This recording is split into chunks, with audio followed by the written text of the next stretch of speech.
Are you caught in this common real estate dilemma?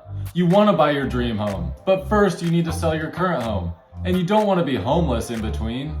It can feel a lot like real estate Jenga, where one wrong move can topple your entire plan. Well, don't worry, because in today's video, we're going to cover how to navigate this tricky process like a pro. Welcome back to the channel, and if this is your first time here, welcome. Consider subscribing as we learn more about buying and selling real estate. Now let's jump right into it. If you want to be as successful as possible in buying and selling a home at the same time, then there's a few steps that you want to follow. And it starts with understanding the local markets, both where you're looking at selling and where you're looking at buying, so that you can set the right expectations for yourself. This is where getting help from a realtor really comes in handy. Since markets can vary from city to city and state to state, it's best to get help from a local expert to guide and inform you through the process. If you're looking at buying and selling in the same city or general location, you may be able to use the same agent for both the buy side and the sell side. But if you're looking at moving cities or even states, it'll be best to have two different agents that are experts in their local markets. It's also good if those agents are communicating frequently so that nothing slips through the cracks. And this is where if you know an agent in your local area where you're looking at selling, you may ask them if they can refer you to an agent in the place that you're looking at buying. Many agents have referral networks.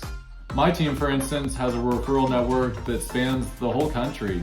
So if you're looking for help finding an agent anywhere in the country, feel free to reach out to us. I'd be happy to put you in touch with somebody.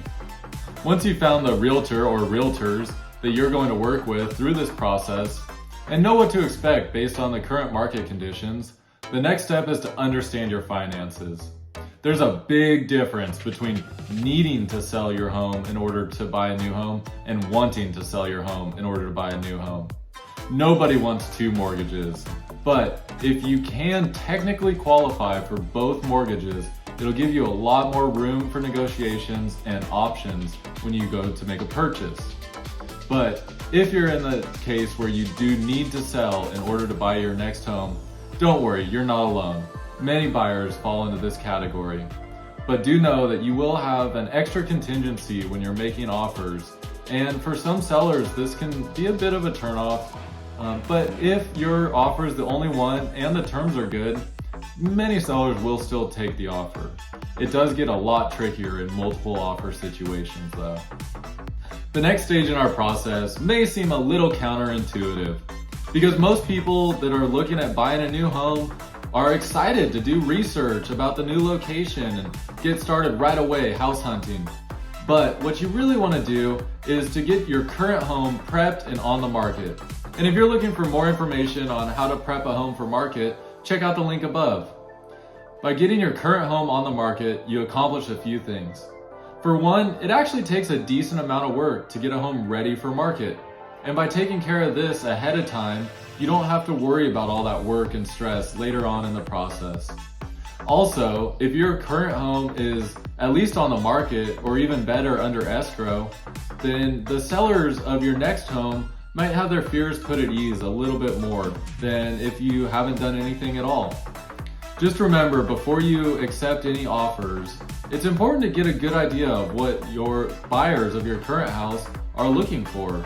If they need to move in right away, it may not work for them because you're going to want to make sure that you have a long escrow, at least 60 or even 90 days, to give you enough time to find your next home, get it under contract, and get it closed. Now that your current home is prepped and on the market or even under contract, you can start to focus on working with your realtor to find your next dream home. And when you're ready to start making offers, it's a great idea to find out what the sellers are looking for. It may be the case that you can structure the offer in a way that is helpful to you and helpful to them, and that'll make your offer stand out among the others. Once you get under contract on a home, your realtor, your lender, and the title company are going to be working diligently to make the transaction as smooth and seamless as possible. But understand that there are a lot of moving pieces. And if your buyers of your current home, for instance, have a contingency on selling their home, or the sellers on your new home have to go out and now find their next home, it can get even more complicated. And when you're looking at scheduling these two closings on the sale of your current home and the purchase of your new home, it's best if you can do them a few days apart. If you have to do them at the same time, it can work, but just realize that there's a lot more stress involved in this, since any little hiccup can cause a domino effect in the whole situation.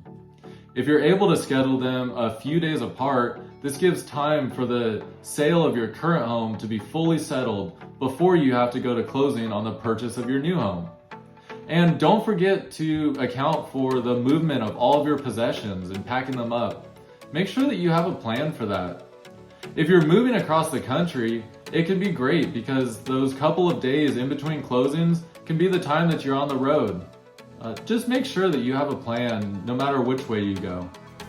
This process focuses on the most common way of buying and selling a home at the same time, which is to schedule your closings together. But there are a few other options, each with their own pros and cons, so talk with your realtor if one of these sounds interesting to you.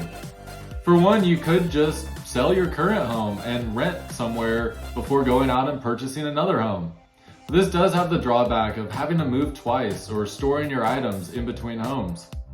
You could also do what's called a lease-back, which is where a buyer comes in and purchases your current home, closes on it, and allows you to lease it for a period of time. But depending on the market conditions, this may turn off some buyers and make it more difficult to sell your home, especially if they need to move quickly. Also, if they're using a loan, there will be a strict time limit on the amount of time that you can lease back for. You could use what's called a bridge loan, which is where a lender gives you a loan based on the equity in your home and to go out and make your new home purchase. But if you do this, it's likely that that lender will make you purchase your next home through them. You could do new construction, which is a great way to go. You could go out, pick your new home, and then as it's nearing completion, put your home on the market and close on it before moving into the new construction home. So there's a lot of people that go this route. You could also use a HELOC, which is a home equity line of credit. And similar to a bridge loan, it gives you the cash to go out and make your next purchase. But you will have to have a lot of equity in your current home, and you will have to be able to qualify for both your current mortgage, your new mortgage, and the HELOC line of credit. So that may be difficult for some people. Again, talk with your realtor and your lender and see if one of these options may be viable for you. Successfully buying and selling a home at the same time can be challenging, but it is a manageable process with the right guidance and preparation. By following these steps and staying organized, you can navigate through the chaos and achieve your goals of buying your next dream home. I'd love to hear how the journey went for you. Let me know in the comments down below. And if you have any questions, please reach out to me. I'm always available to help. Thanks, and I hope you have a great day.